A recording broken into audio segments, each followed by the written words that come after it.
A very good evening. You're watching Rajya Sabha TV. I'm Tina Jha with News Tonight. In the next 30 minutes, I'll be taking you through the day's biggest news stories from across India and around the world.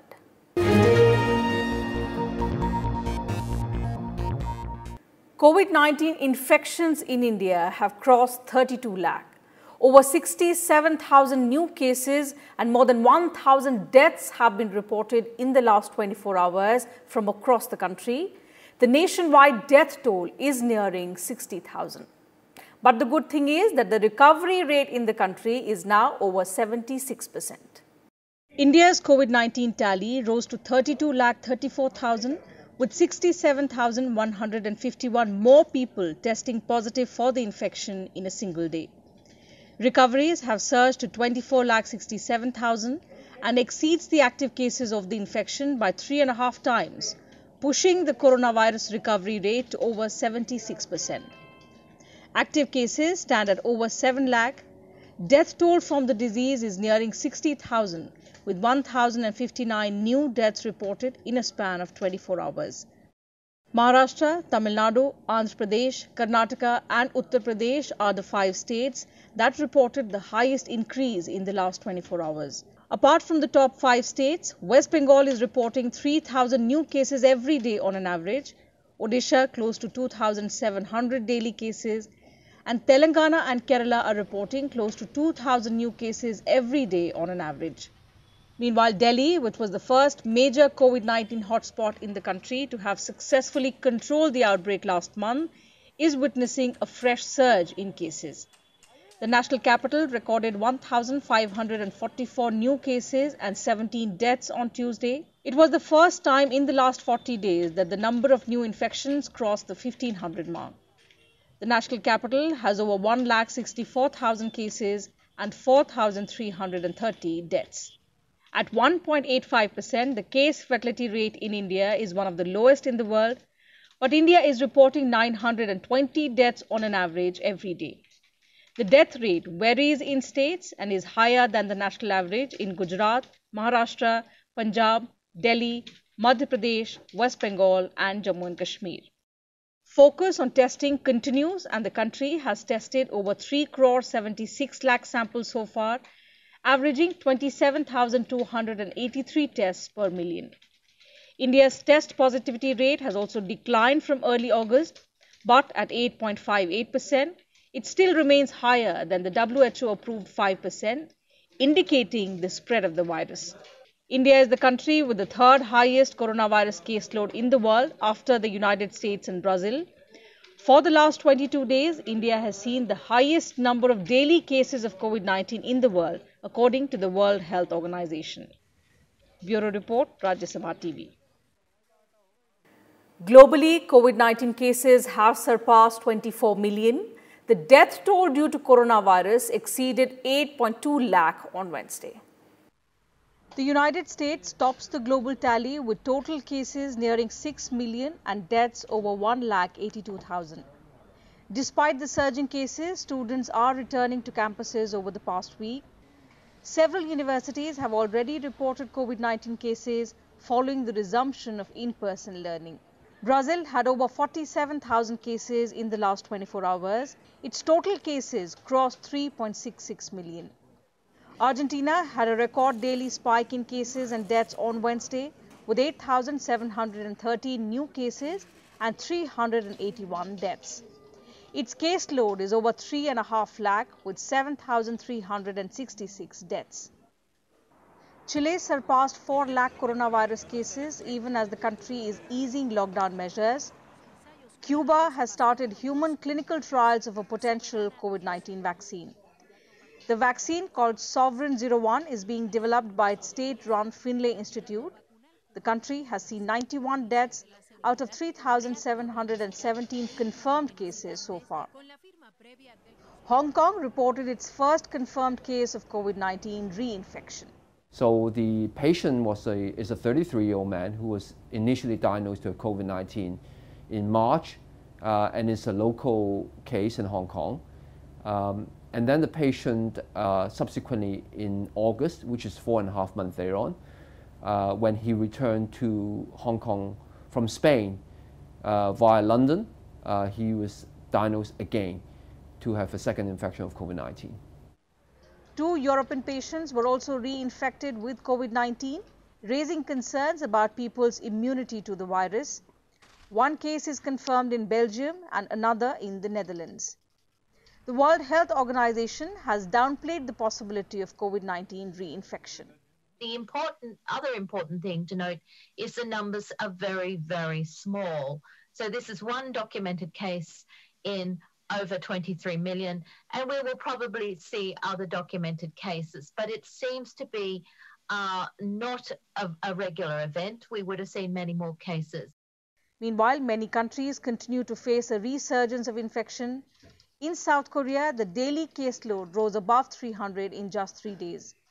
Most recent infections were linked to church services in Seoul and surrounding areas. New Zealand had 5 new cases, raising its tally to 1,344 cases. From 30th August, wearing masks will be mandatory on all public transport, including buses. Australia's Victoria saw 13 new coronavirus deaths on Wednesday, while new infections remained below 150 for the 3rd day in a row. European countries, including Spain, France and Britain, are also facing spike in cases in recent weeks. Amid rising cases of coronavirus, phase 2 clinical trial of the Oxford AstraZeneca COVID-19 vaccine began in India on Wednesday. The potential vaccine manufactured by the Pune-based Serum Institute was administered to 2 volunteers at the Bharati Vidyapeeth Medical College and Hospital. The trial began around 1 p.m. following a negative COVID-19 test report of the volunteers. 25 candidates will be given the vaccine over the next 7 days. Serum Institute of India has signed an agreement to manufacture the vaccine being developed by the Oxford University in collaboration with British-Swedish pharma firm AstraZeneca. And former President Pranab Mukherjee continues to be in a deep coma and on ventilator support. Doctors said he is being treated for lung infection and his renal parameters have slightly deranged since Tuesday. Mukherjee was admitted to the Army's Research and Referral Hospital in Delhi Cantonment on 10th of August and underwent a surgery to remove a clot in his brain. The 84-year-old is in coma and remains critical since then. He also tested positive for COVID-19. In some other news, the Parliamentary Standing Committee on Commerce on Wednesday presented the 154th report on export of agricultural and marine products, plantation crops, turmeric and coir to Rajya Sabha Chairman M. Venkaiah Naidu. Chairman of the committee, V. Vijay Sai Reddy, submitted the report that has highlighted India's position as one of the leading producers of cereals, fruits, vegetables, spices, milk, sugar and seafood products in the world. According to the report, India exports only 0.2% of its wheat, 1.2% of pulses and 1.3% of fruits. The report also gives prominence to the new agriculture export policy launched in 2018 and its focus to make India a global power in agriculture and raise farmers' income. The committee noted that India is the second largest producer of fruits and vegetables in the world with a production of 311.7 million tons.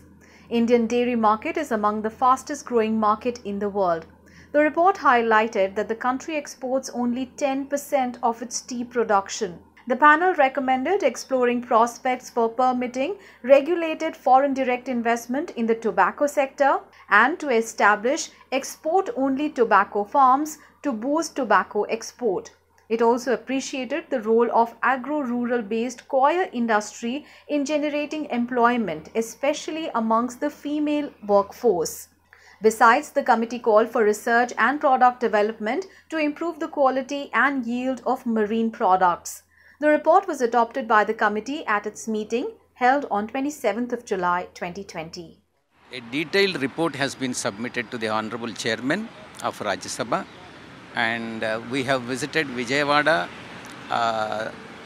Bangalore and Cochin and collected the information extensively from the farmers and various parties concerned, and all the aspects relating to the agricultural exports, marine products plantation crops, turmeric, coir, tea, coffee, rubber.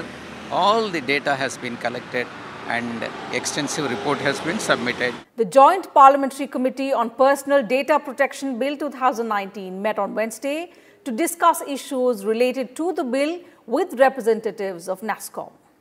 15 members were present at the 9th meeting of the committee. The Joint Parliamentary Committee of both Houses of Parliament is chaired by Lok Sabha MP Meenakshi Lekhi. The bill was sent to the JPC for consideration on 11th of December 2019. The panel has 20 members from the Lok Sabha, including SS Ahluwalia, PP Chaudhary, Rajya Rathore, Gaurav Gogoi and 10 from the Rajya Sabha, including Bhupendra Yadav, Rajiv Chandrasekhar, Jairam Ramesh, among others. The bill seeks to protect the privacy of personal data, regulate the processing of sensitive and critical personal data, and establish a Data Protection Authority of India for regulations. The bill also empowers the government to ask companies, including Facebook, Google and others, for anonymized personal data and non-personal data. The one-day monsoon session of the Haryana Assembly began on Wednesday amid strict COVID-19 restrictions. The session began at 2 p.m. in the absence of the Leader of the House and Chief Minister Manohar Lal Khattar and Speaker Gyan Chand Gupta, who are undergoing treatment for COVID-19. The session was scheduled to have 2 sittings, one each on Wednesday and Thursday, but the duration was cut to a day after the Business Advisory Committee met on Wednesday morning. Deputy Speaker Ranbir Gangwa presided over the session that started with obituary references. He told the House that BSE had decided that replies of questions and calling attention motion will be tabled instead of being replied verbally. The decision was opposed by Congress MLAs Kuldeep Vats and BB Batra.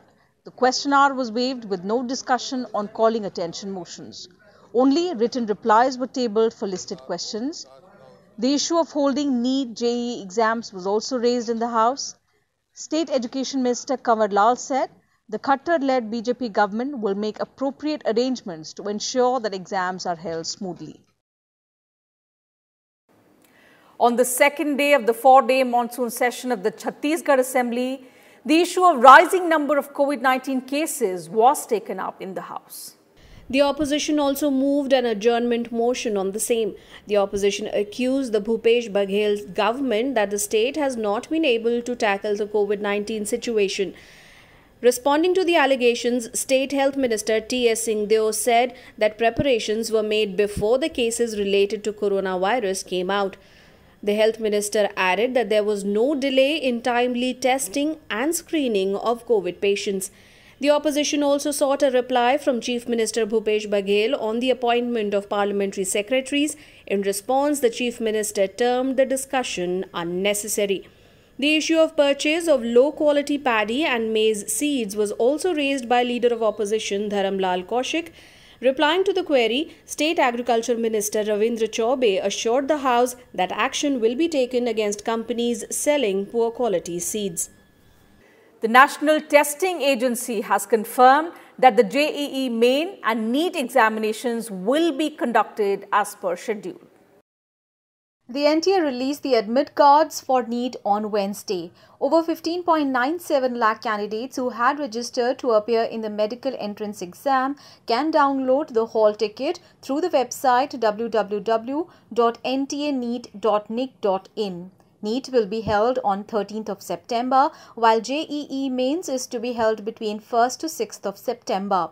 Both of these exams have been postponed a number of times due to the ongoing coronavirus pandemic. However, there are demands from several quarters, including many political parties, to postpone the exams further. Congress President Sonia Gandhi held a meeting with the chief ministers of 7 Congress-ruled states to discuss the issue. However, NTA says that even the Supreme Court has found no justification in the prayer made for the postponement of the examinations. The agency also informed about the steps being taken for the safety of candidates amid concerns of coronavirus disease, including ensuring physical distancing, alternate seating plan, fewer candidates per room, and staggered entry and exit. Also, the number of examination centers have been increased from 570 to 660 for JEE mains and from 2,546 to 3,843 for NEET. While JEE mains is a computer-based test, NEET is a pen and paper test. Even as the clamour for postponing JEE and NEET 2020 rises, experts have expressed concerns over the possibility of a zero academic year and say delaying exams will have a cascading impact. On the diplomatic front, India and Vietnam agreed to strengthen their economic and defense cooperation during the high-level meeting held virtually on Tuesday. The meeting was co-chaired by External Affairs Minister S. Jaishankar and his Vietnamese counterpart Pham Binh Minh. The 17th meeting of the India-Vietnam Joint Commission on Trade, Economic, Scientific and Technological Cooperation agreed to increase bilateral cooperation to achieve shared security, prosperity and growth for all in the region. This is on the lines of India's Indo-Pacific Oceans Initiative and ASEAN's outlook on Indo-Pacific. India also invited Vietnam to collaborate on one of the 7 pillars of the IPOI. Both sides also reviewed the recent developments in India-Vietnam Comprehensive Strategic Partnership. The Ministry of External Affairs said both sides agreed to add new momentum to the economic and defense engagement between the two countries and to explore closer cooperation in emerging areas such as civil nuclear energy, space, marine sciences and new technologies. External Affairs Minister S. Jaishankar said the comprehensive strategic partnership between India and Vietnam is aimed at peace, security and prosperity in the Indo-Pacific region. I would like to compliment Vietnam for its success in managing the pandemic and I think that is very widely recognized. And over these 38 years there have been many changes in the world, but perhaps what has not changed has been the India-Vietnam relationship. This is long-standing, one with very strong foundations, which is based on mutual trust and understanding, on sensitivities to each other's concerns and aspirations, and very strong, consistent support for each other's national development. Both sides agreed to work closely at multilateral forums, including at the UN Security Council, where both India and Vietnam will serve concurrently as non-permanent members in 2021. Jaishankar also expressed India's full support to Vietnam's chairmanship of ASEAN this year. They also discussed issues related to regional and international importance of mutual interest, especially in the context of the outbreak of COVID-19 pandemic. With inputs from Akhilesh Suman, Bureau Report, Rajya Sabha TV. Punjab National Bank received its first tranche of recoveries amounting to 24 crore 33 lakh rupees from the United States in the case of bank fraud committed by fugitive Nirav Modi. The PNB gave these details to the Ministry of Corporate Affairs that is spearheading the corporate governance litigation in a foreign jurisdictional court. The ministry has also initiated proceedings to recover money from the entities promoted and controlled by Nirav Modi and Mehul Choksi in the USA. In 2018, Punjab National Bank had informed the Ministry of Corporate Affairs that 3 companies promoted by Nirav Modi filed for bankruptcy protection in New York, USA. The bank requested the ministry to join the bankruptcy proceedings in New York to help PNB realize its claims on the debtors' assets. In news about the Kerala gold scam, a minor fire that gutted files on a few racks at the General Administration Political Department in the Kerala Secretariat on Tuesday evening has now triggered a political row. The opposition Congress and the BJP alleged that the incident was a deliberate bid to destroy evidence in the gold smuggling case. On its part, the state government has alleged that the fire was in fact the handiwork of opposition parties. The government has also appointed an expert panel to look into the incident and asked it to submit the report within a week, while the crime branch will also probe the matter. The opposition has been attacking Kerala's LDF government over the seizure of around 30 kilograms of gold smuggled in a diplomatic baggage addressed to the UAE consulate. The NIA, Customs and the Enforcement Directorate are probing the case. River Yamuna continues to flow close to the danger mark in Delhi and is likely to swell further as more water is being released into it from the Hathni Kund barrage in Haryana. The Delhi government launched evacuation and relief operations after the overflowing river submerged many low-lying areas. The Met Department has warned of heavy to very heavy rainfall in northwest India over the next 3 to 4 days, which is likely to increase water levels of rivers. Nearly 1,400 people were evacuated from inundated areas, while 12 people died in rain-related incidents in Gujarat. Several parts of Surat are flooded due to heavy rainfall over the last 2 days. Rescue and relief operations continue as teams of the national and state disaster response forces evacuated people stranded due to the flooding. So far, 289 people have been rescued and 1,358 shifted to safer places, most of them in Surendranagar, Rajkot and Kutch districts. Heavy rains in catchment areas have filled up 90 out of the 205 dams in the state, while 70 dams have reached over 70% of their total storage capacity. A high alert has been issued for areas downstream of 138 dams from which water is being released. The Met Department has forecast heavy to very heavy rains in Banaskantha, Valsad, Navsari and Kutch on August 29th and 30th and light to moderate rainfall in the state over the next 5 days. 15 people were rescued on Wednesday after they were caught in flash floods in the Uj River in Kathua district of Jammu and Kashmir. Most parts of Jammu have been lashed by heavy rains since Tuesday, leaving water bodies swollen and low-lying areas waterlogged. Africa has been declared free of the wild polio. The historic announcement was made by the African Regional Certification Commission for Polio Eradication at a WHO event on Tuesday. The African continent has not reported any new case of polio in the last 4 years. The last case of wild polio virus was detected in 2016 in Nigeria.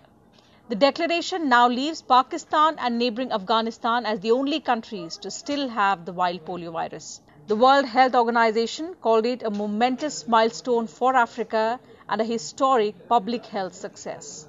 Wild polio virus cases decreased by over 99% since 1988, from an estimated 350,000 cases in more than 125 endemic countries then, to 175 reported cases in 2019 as per the WHO. Today is Women's Equality Day. It is primarily observed in the United States to commemorate American women getting the constitutional right to vote. This year, the US is observing the 100th anniversary of Women's Equality Day. It was in 1920 that the 19th Amendment to the US Constitution was adopted. The law now prohibits denying citizens of the US the right to vote on the basis of gender. Women's Equality Day was first officially marked in 1972. The day is proclaimed each year by the President of the United States, designating 26th August as Women's Equality Day. The day is now also observed worldwide to encourage and spread awareness about women's empowerment.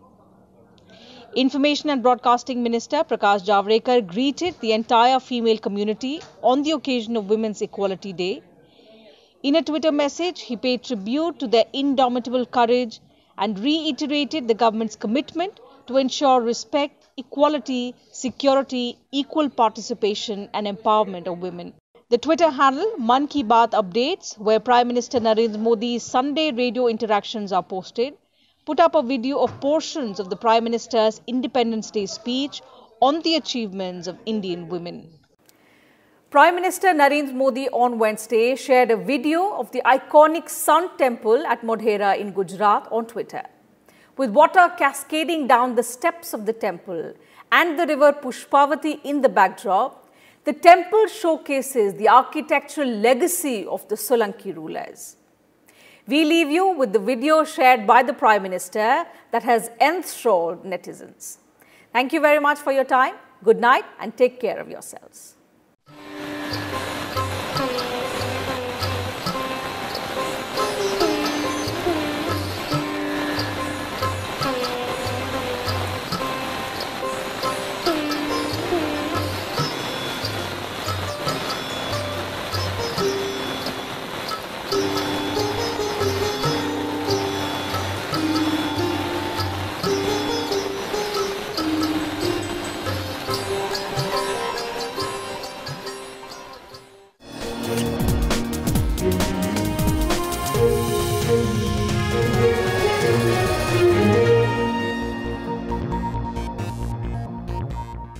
Watch The Big Picture with me, Frank Rausen Pereira, at 9:30 p.m.